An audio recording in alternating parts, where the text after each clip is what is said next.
ندمان على كلمة مش متابع؟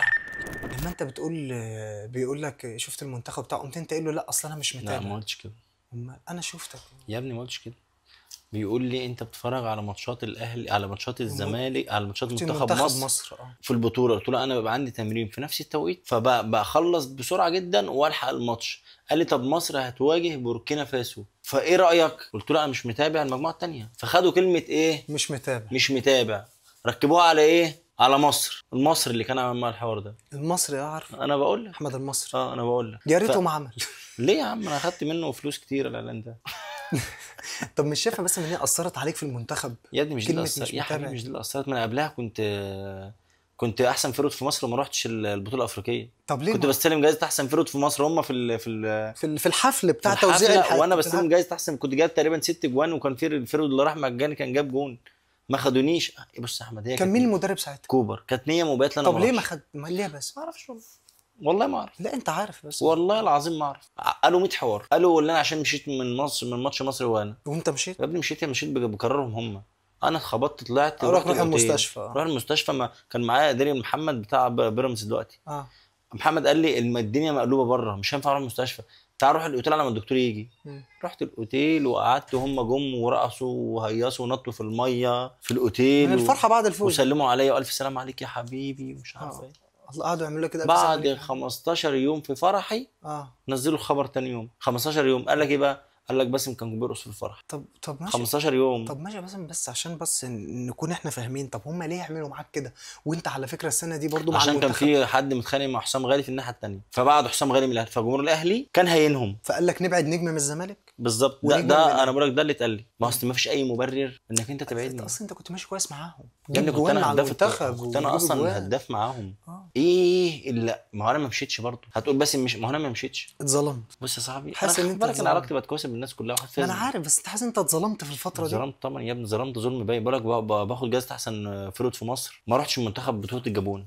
انت اصلا التصريح ده كان بعد البطوله مش قبل البطوله. انت فاهم قصدي ولا لا؟ فاهم قصدك. ف يعني انت شايف بكلمه متابع ولا مش متابع؟ ما كنتش هروح بسبب ان هي الحسبه كده، عايزين نجم من الزمالك ما ناخدوش، زي ما مش واخدين حسام غالي من كان متخانق بقى مع الكابتن اسامه نبيه وبتاع ومش عارف ايه، فهم يعني ايه، ما اتظلم برضه حسام طبعا.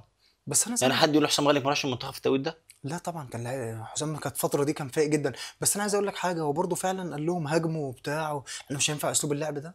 بص يا صاحبي، انا ده هو يمكن هو طلع قال كده، هو صرح. كابتن حسام انا ما اخويا شفتش. يعني. بص انا ما شفتش الكلام ده، انا ما كنتش موجود معاهم. بس اللي انا عايز اقول لك عليه، احنا مغلوبين او احنا متعادلين مثلا وعايزين نكسب.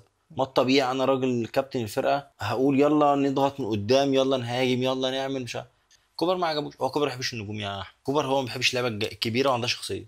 هو عايز لعيبه يقعد معاه في الساونا، يمين يمين شمال شمال. يقعد معاه في الساونا ازاي؟ معلش، ما احنا بعد كل ماتش مع كوبر ده بنعمل ايه؟ كل تمرين يدخل يقعد مثلا بتاع نص ساعه في الساونا.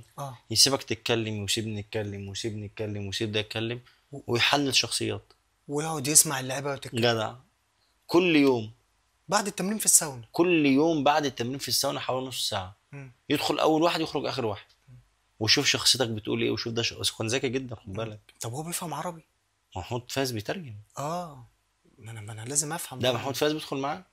بيدخل معاه الساونا والله العظيم اجباري. والله الساونا كانت اجباري على كل الناس. والناس كلها تتكلم، والكابتن محمود فايز يترجم وهو ياخد تحليل بيانات داتا. جدع. طب وانت كنت بتقول ايه في الساونا؟ انا هقول لك كنت لاعب صغير اصلا يعني. انا كنت لعيب مع قاعد جنب لعيبه جامده برضو. كان مين بقى بس معاك في المنتخب في الفتره دي؟ يعني انت بتقول كنت انا صغير وكان معايا لعيبه مش صغير. انا كنت صغير في السن يعني. ما انا عارف. لا انت كنت نجم من نجوم منتخب في الفتره بس أنا دي. كنت صغير في السن فبرضه ايه يا باشا انت الفتره دي انت نجم مصر. لا مش عن نجوم. انت لا انت بس خلينا بس واقعيين، بس عشان انا على فكره هي الناس عارفه ان انا ما بجاملش يعني. انت الفتره دي فترتك. بس والله ما كنت لعيب الكوره ليه فترات. انت الفتره دي كنت ما شاء الله باسم سرعه الصاروخ. بس برضه عايز اقول لك حاجه، انا ما كنتش برضه في دماغي. كنت لاعب معايا برضه مع لعيبه كبيره، مثلا ما اكون معايا مثلا حسام غالي مثلا، هو لعيب تاريخ قبل بكتير. انا لعبت معاه طبعا. انت فاهم. كان معانا مثلا مين في الساونا؟ لا انا عايزك تركز. كله الساونا. كان كله بيدخل الساونا والله العظيم كله. وكله بيتكلم. كان طارق وابراهيم صلاح وكان عمرو جمال وكان الشناوي احمد أحمد. اللعيبه اللي وكان حازم امام، وكان مش عارف وليد سليمان ولا مين، مش عارف. كان لعيبه كتير اجباري في الساونا. اجباري. اه دول يطلعوا دول يدخلوا، دول يطلعوا دول وهو يدخلوا. ما بيخرجش. ما بيخرجش قاعد. اقسم بالله قاعد. كان ذكي صايع. اه لا ذكي جدا. بيحلل بقى الشخصيات. عارف هو الحاجه الوحيده اللي انا قلتها، طبعا انا كنت صغير في السن فما كنتش مترجم واعي. اه فهو بيسالني سؤال، بيقول لي انت رحت الزمالك ازاي بقى ومش عارفه ايه. تمام. قلت له انا رحت الزمالك كنت انا لعيب مش جامد، مش ما كنتش رايح يعني رقم واحد، انا كنت رايح رقم 4. انا فاكر فعلا كان فاهم؟ قبليك احمد علي وخالد قمر وعبد الله السيف. وعبد الله السيف. فقلت له لحد اللحظه، لحد بدات اتعب واشتغل واتعب وكده لحد ما بقيت رقم واحد. قال عمل لي كده، قال رقم واحد. فخد الكلمه دي عليا. اه ان خدها مثلا ان هي مثلا بغرور او جدع. حاجه. اللي انا بقول دلوقتي انا بقيت رقم واحد. طب ما انت فعلا كنت رقم واحد. ما هو انا بتكلم بحسن نيه. هو عليه حسابات تانية. اه هو خلي بالك هو عايز لعيب احمد يكون متواضع جدا. بس انا مش قصدي حاجه. هو انا يعني في الوقت ده اكيد كنت شايف نفسي. طب كنت مثلا صغير، مثلا ما كملتش 24 سنه 23 سنه طبعا. فبرضه انت فاهم فجاه شايف اللي انا عملته ده حاجه كويسه.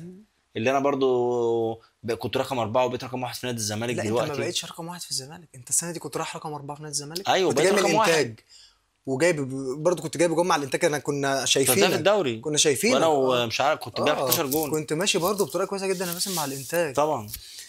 لا انا قبل ما اروح الزمالك اصلا رحت منتخب مصر مع كابتن شوقي غريب. ما انا عارف. وجبت جون. ما انا فاكر كنت بشعرك ساعتها. أيوه. ما انا فاكر.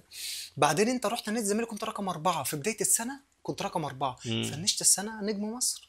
ايوه دي حقيقة. رقم 1 في مصر. فهو بقى اخدها لما انت بتقول له انا رقم 1 اخدها بقى التكبر تعالي بالظبط شايف كده. نفسك. بس هو ذكي خد بالك. انا اقول لك حاجه، انا انبسطت اشتغلت معاه منظم جد. يا لهوي لا والله. يا لهوي منظم جدا وبيهتم بقى مش بقى من التفاصيل. التفاصيل. بس هو دفاعي بس اسلوبه احنا دفاعي. مش دفاعي. احنا في الوقت ده ما كانش ينفع معانا الا ده. يعني انت مأيده طبعا 100%. يا ابني وصلنا كاس عالم ووصلنا نهائي افريقيا. ما يدوش ازاي؟ صح كلامك صح. ما يدوش ازاي؟ بس دايما انا بس انا لما رحت كاس العالم بقى كنت لازم اغير السيستم شويه. فاهم قصدي؟ فاهمك. اصل انا كده هخسر. كلامك ليه بتقول كده بس؟ يعني انا كده في كاس العالم. طب احنا باسم امتى؟ لا هقول لك ليه في كاس العالم. انا بس النقطه دي مضايقني اما جدا. يبقى عندك اللعيبه اللي عندك دلوقتي. عندك كذا لعيب في اوروبا، عندك لعيبه في مانشستر سيتي، الفرق اللي انت هتلاعبها. لا انت عندك صلاح ومصطفى صلاح مصطفى ومرموش. ما هو الناس لما بتقابل الناس مثلا في كاس العالم ولا عارفينك. حاجه هيبقى عارفينك عاملين لك حساب. في دي عندك حق. غير دلوقتي. غير زمان. انت فاهم؟ فاهم قصدك.